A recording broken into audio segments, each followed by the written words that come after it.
Tides of Fortune. Alam mo, ang panahon ng energetic reset sa pagpasok ngayong taon 2026, Year of the Fire Horse. Sinasabi, pinaniniwalaan daw, isa ito sa pinaka magulo, pinaka volatile, unexpected daw na yugto ng kasaysayan. Isang panahon kung saan ang mga gods ay bumabalik sa kanilang mga lugar at marami daw ang posibleng may iwan. Ano kaya ibig sabihin nito? May mga panahon sa ating history kasaysayan na parang tahimik ang ocean, ang dagat ng buhay. Mabagal ang pagbabago, ang swerte ng tao minsan tumatagal ng 10 years, merong 20 years, merong 30 years na destiny go at bago tuluyang mag-change o magbago. Kapag maganda ang destiny, ang kapalaran mo, madalas mas mahaba ang blessing mo. Pero kapag mahina naman ang destiny, ang takbo ng enerhiya mo, may oras na parang ang tagal, parang mabagal, pero mayroon ka pang chance para mag-ready. Sa panahon na to ngayon, sa Feng Shui Symbolism, tinutukoy nito ang pagbabalik ng celestial rulers. Yung kanina sinasabi ko kanina. Parang literal na mga gods daw. Mga ron daw mga cosmic forces, mga cosmic energies na nag-shift ng pwesto upang simulan ang bagong era. Ito na yung tinatawag natin change of period 9. Ang energy ng mundo at universe ay muling gumagalaw. Parang may cosmic reset. Ang dating matitibay, malalaking company, pundasyon sa lipunan, mga negosyo, relasyon, mga personal na buhay ay unti-unti nayayanig at nararamdaman ito ng mga ordinaryong mga tao. Dati, ang pagbabago ng swerte ay stable, matagal, mabagal. Ngayon, pwede sa loob lang na isang click, isang araw, isang oras lang, isang buwan, isang taon, isang linggo, bigla ang bumabaliktad na ang buhay ng tao. Ready ka na ba dito? Isang araw successful ang mga negosyo. Kinabukasan, bigla ang bagsak, lugi, nawala na sila. Bumagsak ang ekonomiya. Isang taong biglang sumikat, biglang yumaman, pagkalipas ng ilang buwan, nawala na, parang bula. Bumalik sa pakahirapan. Ganito kabilis gumalaw ang mga ruling energies, mga enerhiya ngayon. Parang alon na hindi kayang kontrolin. At kung hindi ka ready, madali kang matatapos, madali kang mauubos, madali kang mawawala. Tignan mo ngayon ang changes sa mundo natin. Napakabilis na mga political upheaval, mga changes sa politics. Mga bansang dating matatag, bigla ang nagkahagulo. Mga leader na dating makapangyarihan, mabilis ding nawawala sa pwesto. Yung malalakas na country dati, right now, nagkukumahog na. Ang mundo ay parang chessboard na may invisible hand na patuloy na naglilipat, nagpapalit ng pyesa. Ang ekonomiya rin natin sobrang unstable. Totoo yan, comment down below nga. Tumataas ang presyo ng mga bilihin, may mga trabahong bigla ang nawawala, bigla ang nag-change dahil nandiyan na rin si AI, nandiyan na si automation. Yung mga negosyong na dating imposible bumagsak dahil establish ang laki-laki. Isang click lang bigla ang nawawala, bigla ang nagsasara. At habang nangyayari to, may mga bagong sakit, mga illness, o mga mysterious na mga sakit illness na lumalabas. Mga bagay na dating hindi iniisip ng tao, ngayon biglaan na lang nagiging worldwide na problem, na pandemic. Kasabay nito mas malalakas na mga lindol, ulan, bagyo, calamities, pagsabot ng mga bulkan. Yung mga matitinding baha, matitinding sobrang init, yung mga sunog na sunod-sunod, malalakas na lindol. Parang ang kalikasan mismo ang nagsasalita. Alam nyo ba, sa Feng Shui side, hindi lamang bahay ang gumagalaw. Pati rin ang earth energy mismo, gumagalaw siya, nagbabago. At ang pinaka-apektado na ito ay mga taong hindi lang mga mayayaman o makapangyarihan. Lahat tayo, mga ordinaryong tao ay naaapektuhan. Mga taong nag-hard work, sumikap, mga everyday lang kumikita para may hanap buhay. Mga nagtatrabaho arawan, mga naghahanap ng stability, mga negosyante simula lang, mga negosyong talagang kumakayod lang. Marami ang nakakaranas ngayon ng pagbabago sa ating kapalaran, sa ating destiny, sa ating buhay. Lucky, swerte ka ngayon, bukas lang naging unlucky ka na. May pera ka ngayong buwan, bigla ang may emergency, naubos, kalusugan mo, naapektuhan, may nagkasakit, may malaking trahedya. Maganda ang relasyon, magkasama, mag-asawa, bigla ang may misunderstanding. Kinabukasan lang, nasira, nahiwalay ang mag-asawa.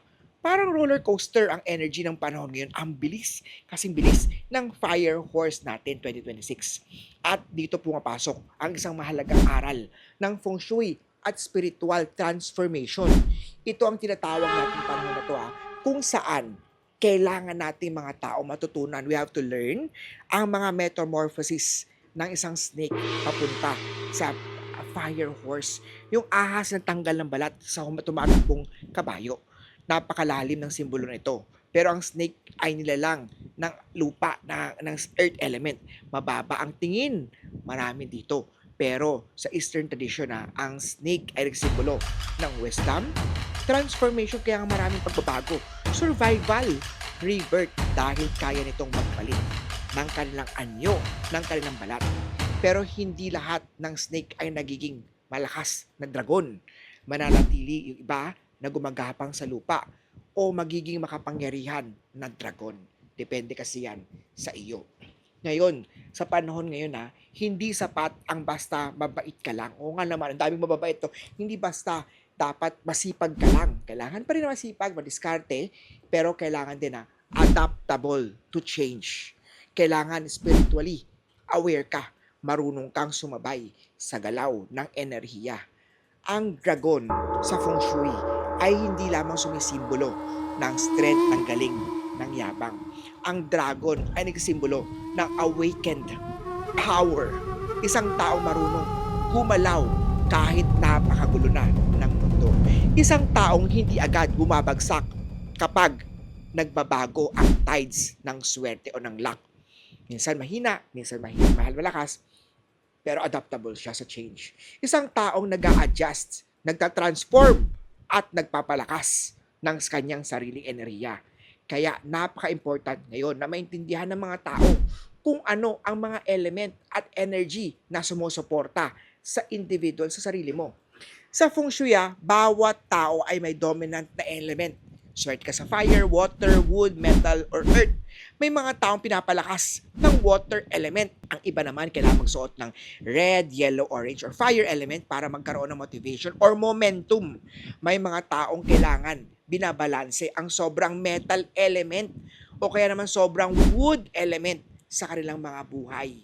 Kapag kasi hindi mo naiintindihan ang sarili mo, hindi mo alam kung paano umiikot ang energy sa mga needs mo, para kang naglalayag sa isang tides na sa gitna ng bagyo na walang compass. Hindi mo alam sa kapupunta. Sa panahon ngayon, delikado yan. Totoo naman, no? Importante na malaman natin anong energies ang dapat natin iwasan. Anong stars, anong element, anong year. Minsan, hindi malas ang tao. Minsan lang mali lang talaga ang mga nakapaligid sa kanya. Mali ang feng shui, mali ang tinitirahan mo, mali ang mga tao. Maling directions, maling bahay, maling negosyo, maling tindahan, masyadong magulong kwarto, o mga sirang gamit na nagtatago, naglalagay, nag-enhance ng stagnant negative chi. Mga relasyon, mga partner mo, kasama mo sa opisina man, toxic na puno ng negative energy, mga inggit, mga negativity. Lahat ng mga ito ay may epekto sa energy field mo. Sa napakamagulo, napakabilis ng panahon ngayon, mas mabilis na dumidikit ang mga negative na enerhiya. Kaya mahalagang matutunan ang protection, ang grounding, ang tamang pag-alaga sa sariling vibration. Ang totoong purpose ng feng shui ay hindi para maging paranoid ang tao, kung hindi para maging ready tayo. Dahil kahit gaano kagulo, kabiglaan, kabilis ang mga changes, kagulo ang mundo, may mga tao kayang manatiling kalmado, chill ka lang sa gitna ng mga issues, problem, challenges, mga unos. Sila'y marunong makinig sa timing, marunong kumilos kapag bukas ang opportunity, ginagrab niya. Marahil iyan ang pinakamahalagang lesson, importante sa panahon ngayon. Kailangan marunong adapt, sumabay, mag-change. Hindi mo kontrolado ang tides ng swerte. Kailangan lang alam mo kung paano sumabay, sumang-ayon sa alon. Mag-book na ng feng shui ng bahay o kaya birth chart reading astrology. para malaman natin ang power mo. Tamang knowledge, tamang timing, sipag, tiyaga, and konting lucky charm. Yan po ang astrology, ang feng shui ni Master Hans Kua.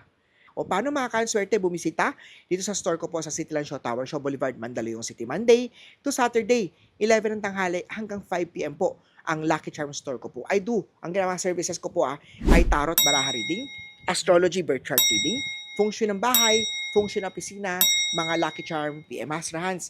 Nasa ibang bansa ako, gusto ko mag-order ng mga Lucky Charms via online. Pwede ba? Pwede. Mag-PM lang kayo sa FB account ko pong Master Hans Kua. May 600,000 plus na followers yun. Tapos pag dala ka na ng payment sa GCash account ko po na Hans Kua. Sa GCash number ko rin po, 0922-829-0382. Padala ka, then we can schedule ka agad ng video call, online tarot card reading. I've been practicing feng shui for more than 10, 20, 30 plus years na. Alam nyo ba, everyday, ako mismo, family ko mismo ay nagpa-practice ng astrology birth chart reading. Yung aking bahay, feng shui ko talaga yun. Iba yung pagpapaanak, panganganak, kailan magandang ilabas ang baby. Birth chart astrology reading yan dahil meron kang cheat code sa buhay. Magpapakasal, magkasign ng kontrata, saan ka dapat uupo, saan ka dapat haharap, saan dapat ang pintuan, saan dapat yung headboard mo, saan dapat ang kitchen ng stove mo, saan dapat ang cashier mo, saan dapat haharap, makipag-date, makikipag-meet sa client. Pag may ka-meet ka client, dapat nakaupo ka sa lucky directions mo. Kung kumakain kayo sa isang opisina, sa isang restaurant man, kailangan alam mo yun. Sa tulong pa rin ng astrology at feng shui. O paano? Makanswerte. Hanggang dito na lang po at kita-kita tayo. Salamat sa panonood. Mahirap man ang buhay, pero sa tulong pa rin ng feng shui, sa tulong ng astrology, sa mga lucky charm, sariling galing, sariling sipag, sariling determinasyon, ikaw po ay magiging successful. Maraming salamat po.